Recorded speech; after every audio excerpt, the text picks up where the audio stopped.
இது வந்து ஸ்கூல் புக்ல இருக்கக்கூடிய ஒரு ஸ்கிரீன்ஷாட்.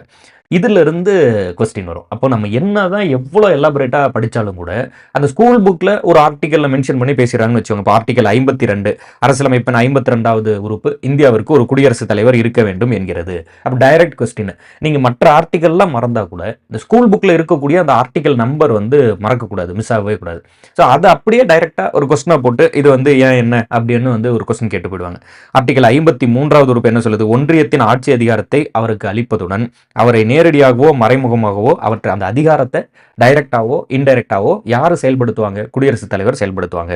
அப்ப இந்த மாதிரி அந்த ஸ்கூல் புக்ல இருக்கக்கூடிய முக்கியமான ஏரியா அதை கவர் பண்றதுல தான் நீங்க எந்த அளவுக்கு எலாபரேட்டா வந்து படிக்கிறீங்கன்றதே இருக்கு.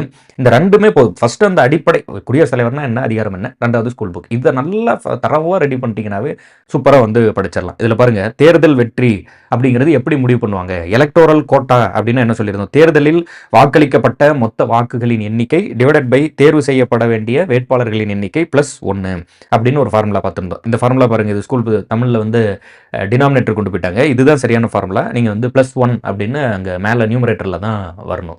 அதை ஞாபகம் வச்சு அதுக்கு தகுந்த மாதிரி நீங்க வந்து சரியா ஞாபகம் வச்சுக்கணும். அந்த ப்ரொபோஷனல் ரெப்ரசன்டேஷன், விகிதாச்சார பிரதிநிதித்துவ முறை அப்படின்னா என்ன சொல்லியிருந்தோம். அது போல வந்து சிங்கிள் டிரான்ஸ்ஃபரபிள் ஓட், ஒற்றை மாற்று வாக்கு அப்படின்னா என்ன, அதை பற்றி வந்து பேசியிருந்தோம். அது எல்லாத்தையுமே நம்ம எக்ஸ்பிளைன் பண்ணியிருந்தோம் போன வீடியோவில். அதையெல்லாம் நீங்கள் கிளியராக வந்து ஒரு முறை வந்து ஒரு கிளான்ஸ் வந்து படித்து வச்சிடலாம்.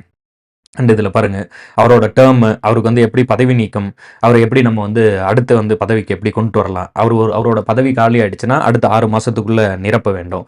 முதல்ல வந்து அந்த ஆஃபீஸில் விச் இஸ் பிரசிடெண்ட்டாக இருக்கும்போது, டைட் இன் ஆஃபீஸ் அப்படின்னு படிப்போம். பிரசிடெண்ட்டாக இருக்கும்போது இறந்தவர் யார், அந்த டைமில் வந்து ஜஸ்டிஸ் இதயத்துல்லா அவர்கள் வந்து தற்காலிக பிரதமராக செயல்பட்டது. அந்த ஸ்டோரி பற்றி எல்லாமே வந்து நம்ம பார்த்துருந்தோம்.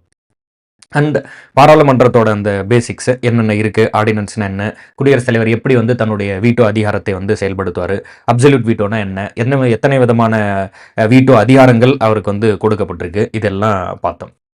இப்போ இதில் பாருங்க, குடியரசுத் தலைவர் இல்லாத போது அவரது பணியை தற்காலிகமாக குடியரசு துணைத் தலைவர் அல்லது உச்சநீதிமன்ற தலைமை நீதிபதி அவர்கள் வந்து பார்க்குறாங்கன்னு வச்சுக்கோங்க. நாடாளுமன்றத்தால் தீர்மானிக்கப்பட்ட குடியரசுத் தலைவருக்கான சலுகைகள் மற்றும் ஊதியம் போன்ற அனைத்து சலுகைகள் உரிமைகளை குடியரசுத் தலைவர் அனுபவிப்பதை போலவே அனுபவிப்பதற்கான அதிகாரம் படைத்தவராக இருப்பார். இப்போ குடியரசுத் தலைவர் இல்லாத நேரத்தில் அல்லது குடியரசுத் தலைவரோட பணிகளை துணை குடியரசுத் தலைவரோ உச்சநீதிமன்ற தலைமை நீதிபதியோ பார்க்குறாங்க அப்படின்னா, உங்களுக்கு சலுகைகள், சம்பளம் வந்து குடியரசுத் தலைவரோட சம்பளம், சலுகைகள் வந்து குடியரசுத் தலைவருக்கு என்ன சலுகைகள் இருக்கோ அதே சலுகைகள் வந்து இவருக்கும் வந்து கொடுத்துறது. அதாவது அவங்களுக்கு குடியரசுத் தலைவருக்கு என்ன ஊதியம், என்ன சலுகைகள் கொடுக்கப்படுமோ அதே ஊதியம் மற்றும் அதே சலுகை வந்து கொடுக்கப்படும் அப்படின்னு சொல்லிடுறாங்க.